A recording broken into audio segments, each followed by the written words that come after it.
বন্ধুরা, আজকের এই কাহিনীটি আপনাকে চিন্তা ভাবনা করতে বাধ্য করে দেবে। অনেক সময় আমরা কুকুরের নাম নিয়ে অনেক কথা বলি। কাউকে গালিগালাজ করার সময় কুকুরের নাম আমাদের মুখের মধ্যে আসে। গালিগালাজ ওই ব্যক্তিকে দিই, কিন্তু বদনাম হয় ওই কুকুরের। কুকুরেরা কি এতই তুচ্ছ প্রাণী? আমরা তাদের খাবার খাওয়ার কথা তো ভাবি না।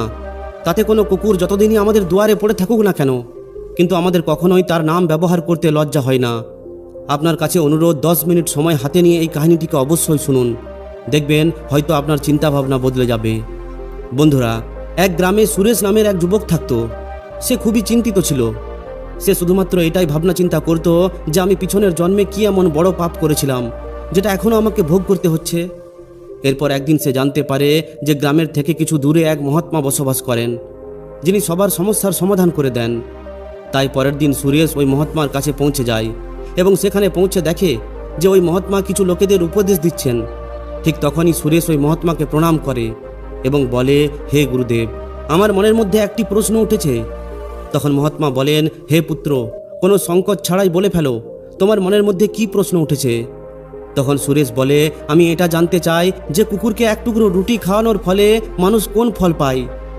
তখন ওই মহাত্মা বলেন, যদি মানুষ কুকুরকে রুটি খাওয়ানোর 8টি ফায়দা জেনে যায় তাহলে সে কখনোই দুঃখী হবে না। হে পুত্র, কুকুরকে রুটি খাওয়ানোর ফলে মানুষের 8টি লাভ হয়।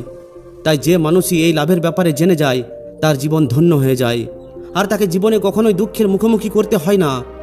যে মানুষই এই পৃথিবী লোকে কুকুরকে এক টুকরো রুটি খাওয়ায় তার 8টি লাভ হয়, আর সে সারা জীবন খুশিতে থাকে, আর সে মৃত্যুর পর মুক্তি পায়। এরপর মহাত্মা বলেন, হে পুত্র, আমি তোমাকে একটি কাহিনী শোনাচ্ছি, ধ্যান দিয়ে শুনবে। এরপর তুমি সমস্ত কিছু নিজেই বুঝতে পারবে। একসময় একটি কালো রঙের কুকুর ছিল। সে খুবই ক্ষুধার্ত, তৃষ্ণার্ত ছিল। সে ওই গ্রামের সমস্ত লোকেদের ঘরে ঘরে যেত, কিন্তু তাকে কোনো ব্যক্তিও একটি রুটিও দিত না। সে খিদের জ্বালায় এদিকে ওদিকে ঘোরাফেরা করত। একদিন সে গ্রামের বাইরে নদীর ধারে একটি সন্ন্যাসীর আশ্রমে পৌঁছে যায় এবং ওই সন্ন্যাসীকে বলতে থাকে যে, হে মুনিবর, আমার মনে হচ্ছে আপনি খুবই বিদ্বান ও জ্ঞানী। এই জন্য আমি ক্ষুধার্ত ও তৃষ্ণার্ত হয়ে আপনার কাছে এসেছি। দয়া করে আপনি আমাকে এক টুকরো রুটি দিন, যেটাকে খেয়ে আমি নিজের ক্ষুধাকে শান্ত করতে পারি। ঠিক তখনই ওই সন্ন্যাসী বলেন যে, তোমাকে কি গ্রামের কেউ এক টুকরো রুটিও দেয়নি, যেটা খেয়ে তুমি তোমার ক্ষুধা মেটাতে পারো? তখন ওই কুকুর ওই সন্ন্যাসীকে বলে, হে মুনিবর, আমি আপনাকে আর কি বা বলবো, আপনি হয়তো আমার কথাকে বিশ্বাস করবেন না।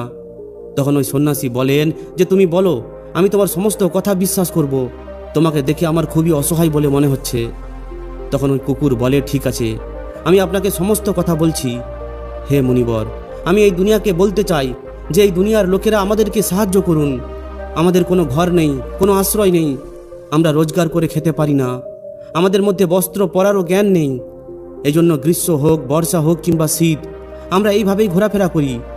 আমরা লেখাপড়া করতেও জানি না। হে মুনিবর, আমাদের মধ্যে কোনো অনুশাসনও নেই, আমরা আপনাদের মতো কথা বলতে পারি না। ভাবুন, এটা হয়তো আমাদের দুর্ভাগ্য, কিন্তু আমাদের আপনার মতো খিদে লাগে, তৃষ্ণা পাই, আঘাত লাগে। আঘাত লাগলে আমাদের আপনার মতো ব্যথাও হয়, আমরা আপনাদের মতো কান্নাও করি। শুধুমাত্র এই 3টি কাজেই আমরা আপনাদের সমান। এই জন্য আমাদের ওপর দয়া দেখান, আমাদের আর কষ্ট দেবেন না।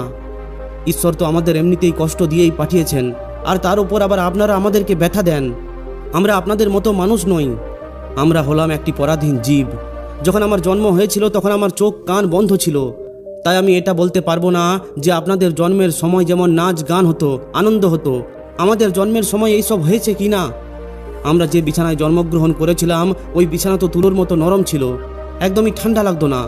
আমি মনে মনে ভাবতাম যে আমি হয়তো কোনো বড় ঘরে জন্মগ্রহণ করেছি।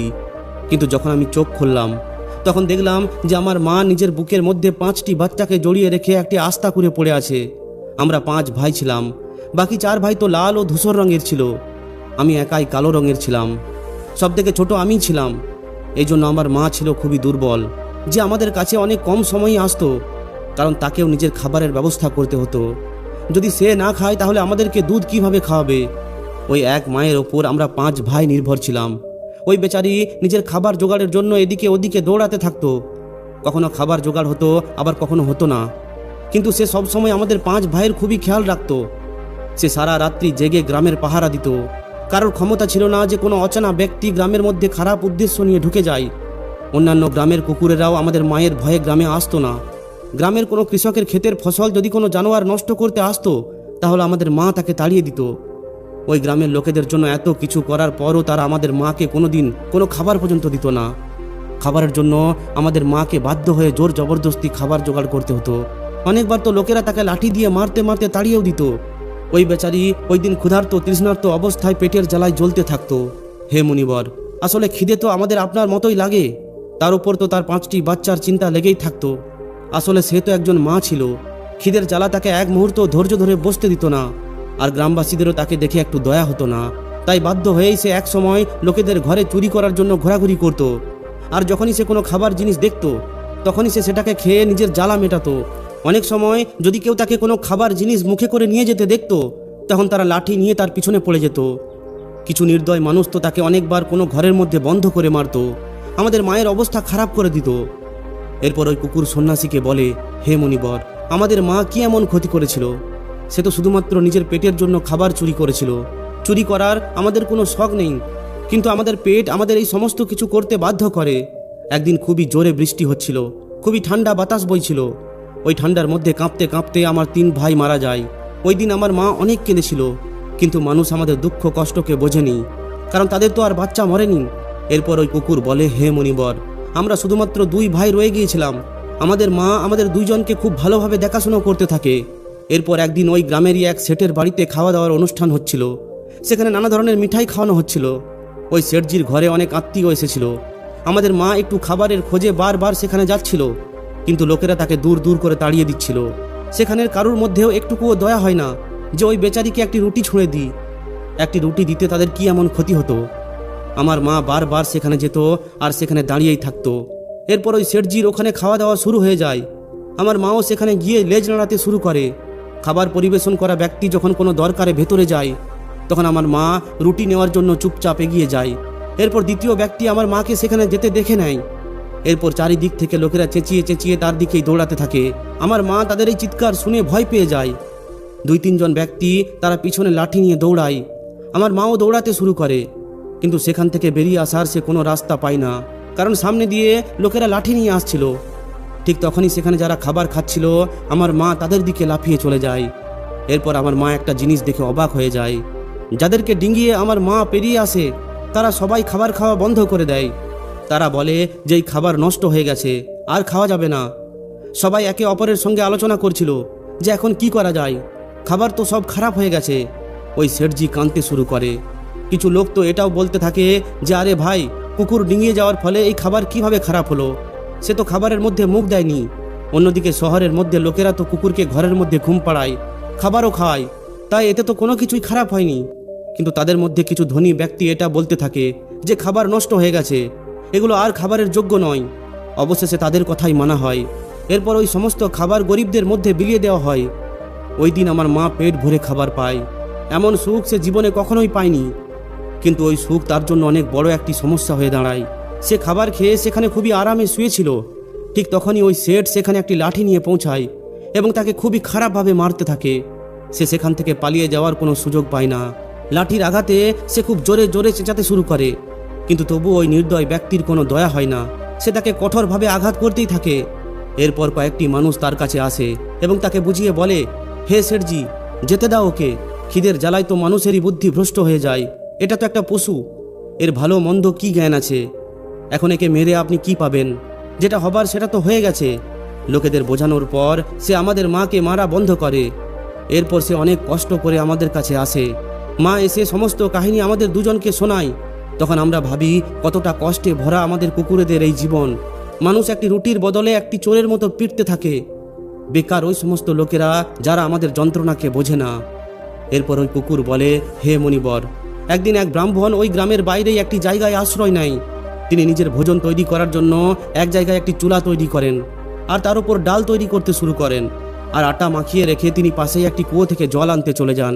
এদিকে ঘুরতে ঘুরতে আমার মাও সেখানে পৌঁছে যায়। সে ওই আটাকে দেখে।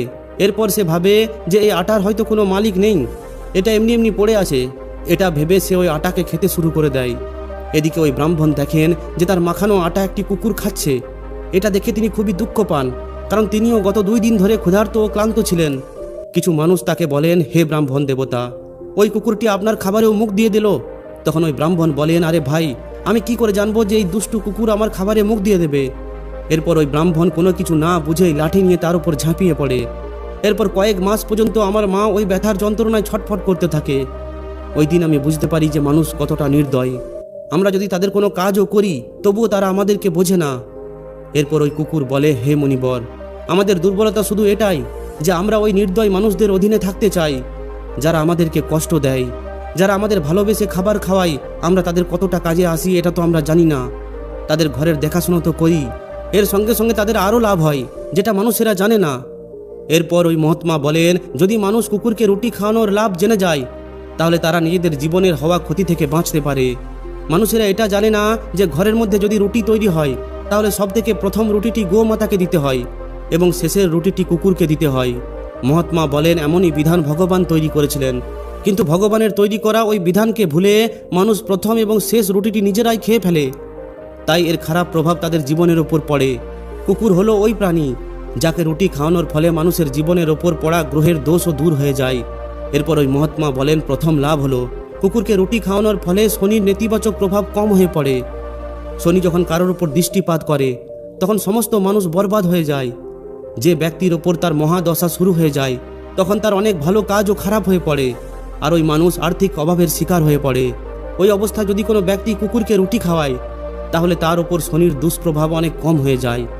কুকুরকে রুটি খাওয়ানোর দ্বিতীয় লাভ হলো কুকুরকে রুটি খাওয়ানোর ফলে ভাগ্য আপনার পক্ষে হয়ে যায়, ঘরের মধ্যে নেতিবাচক শক্তি নষ্ট হয়ে যায়। কুকুরকে রুটি খাওয়ানোর তৃতীয় লাভ হলো কুকুরকে রুটি খাওয়ানোর ফলে মা লক্ষ্মী খুশি হয়ে ওঠে আর আপনার ঘরের মধ্যে ধন অর্থের কখনোই অভাব থাকে না। চতুর্থ লাভ হলো কুকুরকে রুটি খাওয়ানোর ফলে আপনার উপর ঋণের বোঝা চাপে না, আর যদি আপনি আগে থেকে ঋণে জর্জরিত হয়ে আছেন তাহলে আপনি ওই ঋণ থেকেও মুক্ত হতে পারবেন। পঞ্চম লাভ হলো কুকুরকে সকাল সন্ধ্যা খাবার দেওয়ার ফলে আপনার ব্যবসা অনেক ভালো চলে। ষষ্ঠ লাভ হলো কুকুরকে রুটি দেওয়ার ফলে আপনার আয়ু বৃদ্ধি হয় আর কোথাও আটকে থাকা অর্থ ফিরে পাওয়া যায়। সপ্তম লাভ হলো কুকুরকে খাবার খাওয়ানোর ফলে আপনার শরীরের স্বাস্থ্য ভালো হয়ে ওঠে, মানসিকভাবে আপনি অনেক মজবুত হয়ে ওঠেন, আপনার মন সবসময় এনার্জিতে ভরে থাকে, আপনার মনের মধ্যে ভালো বিচার আসে। কুকুরকে রুটি খাওয়ানোর অষ্টম লাভ হলো কুকুরকে রুটি খাওয়ানোর ফলে ভগবান খুবই খুশি হন, কারণ ভগবানের সমস্ত প্রাণীর উপর চিন্তা থাকে, আর যে সমস্ত মানুষ জীবের ওপর দয়া দেখায় ভগবান ওই মানুষের ওপর সবসময় খুশি থাকে। ভগবানের কৃপা সবসময় তার পরিবারের ওপর থাকে। আপনি হয়তো বাড়ির বৃদ্ধদের থেকে শুনে থাকবেন যে যদি কুকুর কান্না করে তাহলে সেটা অশুভ বলে মনে করা হয়, কোনো সংকট আসে, কারোর মৃত্যু হয়ে পড়ে, এই জন্য কুকুরকে কখনোই কাঁদানো উচিত নয়। এইভাবে ওই মহাত্মা সুরেশকে কুকুরকে রুটি খাওয়ানোর 8টি ফায়দার ব্যাপারে বলেন, আর যে মানুষ এই কুকুরকে রুটি খাওয়ায় সে এই 8টি লাভ অবশ্যই পেয়ে থাকে। তাই বন্ধুরা, আপনাদের কাছে অনুরোধ, যদি আপনি কখনো অসহায় কুকুরকে দেখেন তাহলে অবশ্যই একটি রুটি দিয়ে তাকে সাহায্য করুন, অযথা কোনো কারণ ছাড়াই তার উপর অত্যাচার করবেন না। তো বন্ধুরা, যদি ভিডিওটি ভালো লাগে তাহলে অবশ্যই একটি লাইক ও শেয়ার করে দিন।